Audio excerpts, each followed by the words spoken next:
आज हम गुप्त नवरात्रि और उनकी महाविद्याओं के बारे में जानेंगे। गुप्त नवरात्रों में विशेष रूप से 10 महाविद्याओं की पूजा की जाती है। ये महाविद्याएं तंत्र, साधना और रहस्यमय आध्यात्मिक शक्तियों से जुड़ी होती है। गुप्त नवरात्रि साल में 2 बार आती हैं, एक माघ में और दूसरा आषाढ़ के महीने में। ये 9 दिनों की शक्ति साधना का समय होता है, जो सामान्य नवरात्रों से अधिक गुप्त और शक्तिशाली मानी जाती है। अब हम 10 महाविद्याएं और उनकी कथाएं जानेंगे। सबसे पहले आती है माँ काली। माँ काली संहार और रक्षण की देवी। पौराणिक कथा के अनुसार जब असुर रक्तबीज को मारा जाता है, उसके रक्त से एक नए असुर पैदा हो जाते हैं। तब माँ दुर्गा ने काली का रूप धारण कर रक्त पी लिया ताकि नया असुर जन्म ना ले और उसे समाप्त किया। माता काली के पूजन से भय नाश, शत्रु विनाश और आत्मबल मिलता है। दूसरा, देवी तारा, ज्ञान और मुक्ति की देवी। पौराणिक कथा के अनुसार समुद्र मंथन के समय जब विष निकला, शिवजी ने उसे पी लिया। विष का प्रभाव शांत करने के लिए तारा माँ ने उन्हें गोद में लेकर पालक की तरह स्तनपान कराया, जिससे विष का असर कम हुआ। माता तारा की पूजा करने से हमें वाणी शक्ति, तार्किक बुद्धि और मोक्ष की प्राप्ति होती है। तीसरा, देवी त्रिपुर सुंदरी, सौंदर्य और आकर्षण की देवी। पौराणिक कथा के अनुसार 3 असुरों ने तीनों लोगों पर अधिकार कर लिया।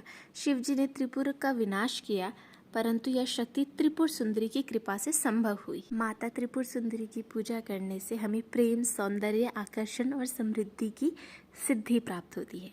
चौथा, देवी भुवनेश्वरी, संपूर्ण ब्रह्मांड की अधीश्वरी। पौराणिक कथा के अनुसार यह देवी ब्रह्मांड के निर्माण से पहले ही शक्ति मानी जाती है। यह समस्त सृष्टि को धारण करती है। माता भुवनेश्वरी की पूजा करने से हमें भाग्य वृद्धि, मान सम्मान और शासन शक्ति की सिद्धि प्राप्त होती है। पांचवा, देवी छिन्नमस्ता, आत्मबल और त्याग की देवी।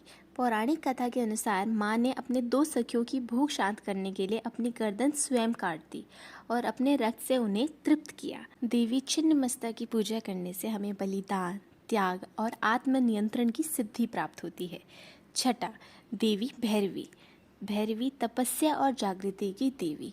पौराणिक कथा के अनुसार यह काल भैरवी की शक्ति है। रुद्र रूप में वे भक्त को मृत्यु, डर और अज्ञान से बचाती हैं। देवी भैरवी की पूजा करने से हमें भूत प्रेत से रक्षा, तांत्रिक शक्ति की सिद्धि प्राप्त होती है। सातवां, देवी धूमावती, विधवा रूप, रहस्य और वियोग की देवी। पौराणिक कथा के अनुसार एक बार जब शिवजी ने माता पार्वती को कुछ खाने से रोका, तब पार्वती ने उन्हें ही निगल लिया। बाद में उन्होंने शिवजी को वापस छोड़ा, पर वह स्वयं धूमावती रूप में प्रकट हुई। देवी धूमावती की पूजा करने से हमें वियोग सहन, निराशा से मुक्ति की सिद्धि प्राप्त होती है।